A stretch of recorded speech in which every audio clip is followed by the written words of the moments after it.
ยาได้หนองเอิญ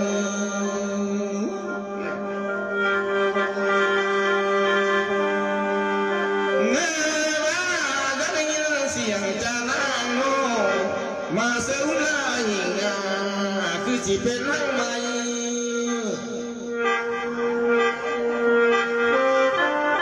เพลงไอ้เน่วันนาเป็นใครน่ะฝนพาคือจีอมนางเอ้ย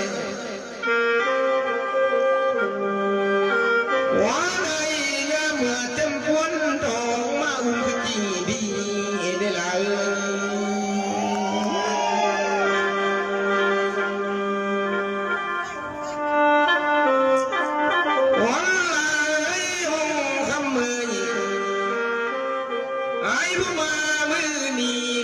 สุนที่ไอ้บุญมีหน่อยเน่มาสายแม่คนเคยห้ามนั้นไม่ได้ห้ามสองคนหนูเลย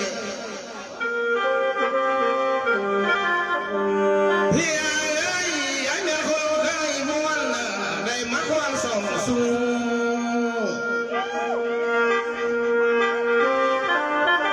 ไหนว่ามามือนีโน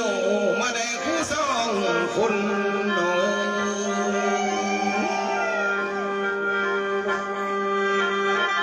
เนื้อเจอเนื้อได้มาควรทั้งหลัง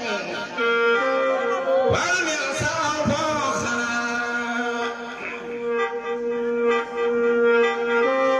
มาควรทั้งนา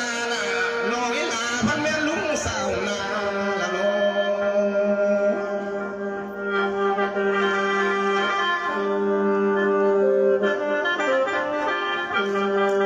วันเลยน้องเลยหมู่ลำมือ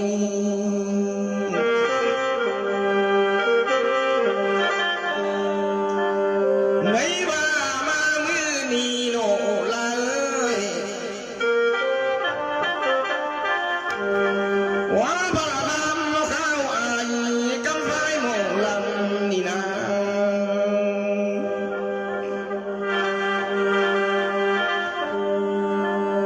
ไหนว่าตัวอายนะเพลงเลยนะเมื่อไอ้จังบาดโลอากาศสวนหันต้นไม้ก็ได้ไล่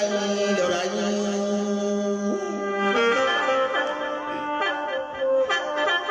เพลงเลยเดี๋ยวไอ้กลางใส่หน้าสะสมภัยก็ได้กู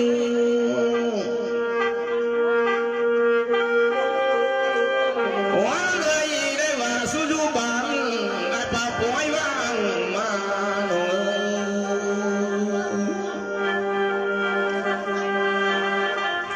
มือนี้แล้วไอ้ผู้มาเห็น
ไหนว่าปลาเลื่อมเตือน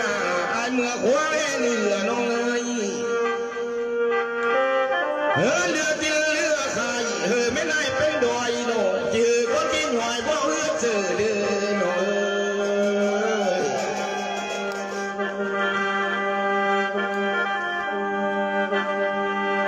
ไหนว่า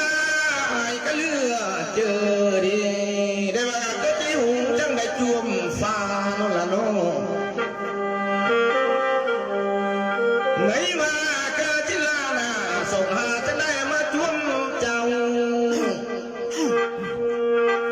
ได้ว่าก็จีเท่าจังมาจวมคนงามน้อยที่นี่ลมไอ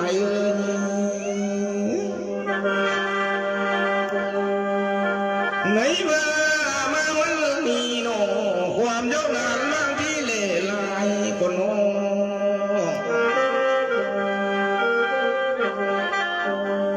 เที่ยเอ้ยในวัดความลมหนาส่งหาบางที่เล่นไว้อันว่าเกิดที่หุงโนที่หัวไม่เหลือนี่โนเอ้ยเวียให้มาจนปิ่งตาละโนไหนว่าเวียงนานาส่งหามาจนหลับโนกองทหารอาเจียงเจ้าจนขึ้นเมืองบนเหลือนี้ไหนว่าเมื่อสงวินแล้วนะหัวเมืองบนนะเขาจากตางมาเบาไหนว่าทรงดำมันเมืองฝ่าจังเต้ามาลมหนองเอ้ยกายแม่เกี้ยวที่เสียโล